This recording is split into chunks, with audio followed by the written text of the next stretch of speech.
Hondius monitoring is widening, officials are stressing low public risk, and the European Commission just put a number on it. 9 EU EEA countries among the 23 nationalities aboard. 9 countries to contact trace, and I've got 1 symptomatic passenger sitting in home isolation. That's the part nobody's costing out today. This is Hantavirus Watch for Sunday the 7th. Today we're heavy on pandemic comparisons and disease X framing. Al Jazeera, Infection Control Today, and CEPI are all weighing in. And I want to know if that framing actually answers anything for a Hondius contact. Let's see. So here's where things stand. WHO is holding at 13 confirmed and probable cases. This is Andes virus, documented but limited human-to-human spread, and 0 confirmed secondary household cases in 2026. That's the record. The experts have the biology right. Andes doesn't have a pandemic trajectory, and the WHO Director General's low-risk read is holding. Brian's point is separate. Low population risk and a thin treatment pipeline are 2 different things. Right. The not COVID answer is true, and it's also a dodge. Then CEPI comes in, calling this a disease X preparedness test. It's the first time a vaccine development body has attached that language to this specific cluster. And the European Commission is the body that got the May 2 notification. So that's where to ask whether anyone has formally clarified compassionate use versus clinical trial for those favipiravir shipments to France, Spain, and the Netherlands.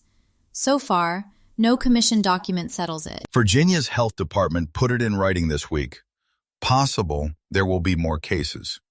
A state agency is hedging, and 5 Americans walked out of Nebraska last episode with no named experimental pathway. That gap got bigger, not smaller. Keep that separate from the autoimmune drug signal. Infection Control Today touches the misinformation angle, and that early research hint is still a hint, not a therapy. Don't let the reassurance turn it into one. So the verdict on the week: the system got graded, and nobody published the grade. 1 clean closure to log. Singapore's 42-day quarantine window hit its endpoint with no new cases. The dispersal phase is now on the books. The treatment question is still open, European Commission writes. The Commission was notified on 2 May 2026 of a cluster of severe respiratory illness on MV Hondius, a Dutch-flagged wildlife expedition ship with passengers and crew from 23 countries, including 9 EU EEA countries. The virus has been identified as Andes Hantavirus, the only hantavirus that can be transmitted person to person, typically requiring close, prolonged contact. The Commission's own page now carries the number I've wanted in writing. 23 countries on MV Hondius, 9 of them EU or EEA. That's the multi-country tracing burden, sourced. And the Commission was notified May 2nd to the Early Warning and Response System. 9 EU countries, and the line right under it is, risk to the general population is very low. Fine, but that's a population number. It doesn't tell the Hondius contact in Rotterdam with a fever what pathway he's on. And the Commission identifies it as Andes Hantavirus specifically, the only one with documented person-to-person spread, and even that needs close, prolonged contact. In 2026, 0 confirmed secondary household cases. That's the record this page is built on. Right, so when CEPI shows up today calling this a disease X preparedness test, if the world's so prepared, where's the published favipiravir access criteria? The Commission got the May 2nd notification. Has it clarified compassionate use versus clinical trial in a single document? No. One part did close this week. Singapore's 42-day window shut clean, and the dispersal phase is formally documented.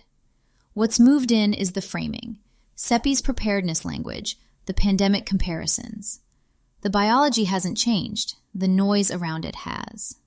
And that's my problem with the nearly impossible pandemic quotes from Al Jazeera and Infection Control Today. They're answering, is this COVID? Nobody asked that. The grade nobody published is the treatment pathway, and the commission page is silent on it too. From Virginia Department of Health. To date, one Virginia traveler disembarked the ship before the outbreak was identified. This person has returned home and is currently under public health symptom monitoring. An additional 2 Virginia residents who sat on an airplane with a symptomatic case patient but outside the high-risk area are also under public health monitoring, although their exposure is considered to be lower risk. Andes virus, MV Hondius, and the Virginia Department of Health is putting it in writing. Risk to the public very low, routine travel can continue. What's new here is the hedge sitting right next to it. It is possible there will be more cases because symptoms can take up to 6 weeks to develop. So a state health agency is the one saying out loud the cluster isn't closed. 6-week incubation, Andes virus. That's the window that keeps this open even with the case count flat. And in the monitoring file, Virginia now lists 3 exposed residents under symptom watch. 1 traveler who got off before the outbreak was even identified, plus 2 who shared a flight with a symptomatic case but sat outside the high-risk zone. Exposed contacts under monitoring, not confirmed cases. Right, and that distinction matters because nobody's panicking about 3 people being watched. My problem is still the same. VDH says more cases are possible. 18 Americans got repatriated May 11, and I still can't find a published treatment pathway for any of them if they spike a fever. From Al Jazeera. The last of the passengers on the Hantavirus-struck MV Hondius cruise ship have been flown to the Netherlands. But new cases are emerging as researchers race to track down where the outbreak originated.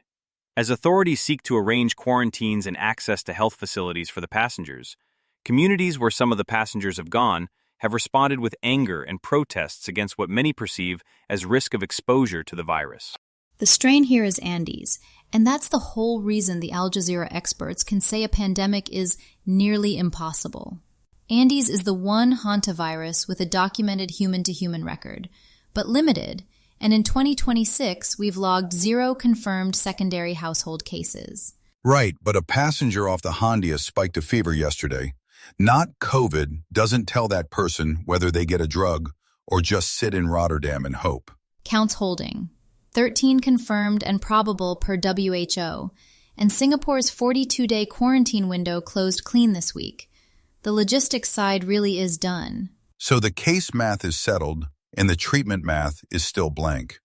3 days now, and nobody's published whether the Dutch patient actually got favipiravir. This one's from Infection Control Today. A rare hantavirus outbreak linked to a South American cruise ship is drawing global attention. But experts say fears of a COVID-19-style pandemic are largely unsupported. Infectious disease physician Matthew Pullen, MD, discusses Andes virus transmission, misinformation, cruise ship risks, and what healthcare professionals should really be watching for. It's Andes virus. That's the strain Dr. Pullen names, alongside sin nombre. That distinction matters today because Andes is the one hantavirus with any documented human-to-human record at all, which is exactly why the cruise ship framing got loud. But the actual transmission record in 2026 is thin and specific. Limited person-to-person spread on the books historically, and 0 confirmed secondary household cases this outbreak. The count holds at 13 confirmed and probable per WHO. Right, and Pullen, Al Jazeera, everybody's lining up to say a COVID-style pandemic is nearly impossible. Fine, nobody on this show asked if it was a pandemic. The question I've had open for 3 days is about one Hondius passenger spiking a fever in Rotterdam. Pandemic unlikely does nothing for that person. Where's the favipiravir access pathway? That's where I push back on today's framing. CEPI just attached its Disease X Preparedness language to this exact cluster, the first vaccine development institution to do it. So if this is the big preparedness test, Sarah, where's the grade? RIVM still hasn't published a single access criterion for favipiravir. The drug and the patient have been in the same country for 3 days now. 2 different stories, honestly. The pandemic trajectory question? Pullen's right. The biology doesn't support it. The treatment pipeline question is genuinely open, and CEPI showing up doesn't close it. From CEPI. Latest data on the Hantavirus outbreak show a total of 11 cases reported, including 3 deaths. With all passengers and most crew having disembarked, active cases are currently being treated in hospitals in at least 6 countries. It's the Andes strain, and today CEPI puts its own label on it, Disease X, a preparedness test. That's the first time a vaccine development institution has attached that language to this specific cluster. Disease X. Great. If this is the test, where's the grade? There's a Hondius contact in home isolation in Rotterdam right now, and nobody's published how he gets favipiravir. CEPI's framing looks ahead to the next threat. WHO still has it at 11 cases, 3 deaths, low risk. Andes can spread person to person, but the documented record is limited, with 0 confirmed secondary household cases this year. Right, and nearly impossible pandemic answers a question I'm not asking. The preparedness frame and a blank treatment access page can't both be true. Pick one. If you follow Hantavirus Watch to stay ahead of health risks, you may also like Food Recall Watch, daily FDA and USDA food recalls, allergy alerts, outbreak-linked notices, retailer polls, and pet food advisories. Find it wherever you listen to podcasts. You'll find links to every story we covered today in the show notes, if you want to dig further into any of the details or sources that stood out. That's Hantavirus Watch for today. Thanks for listening, and take care. This is a Lantern podcast.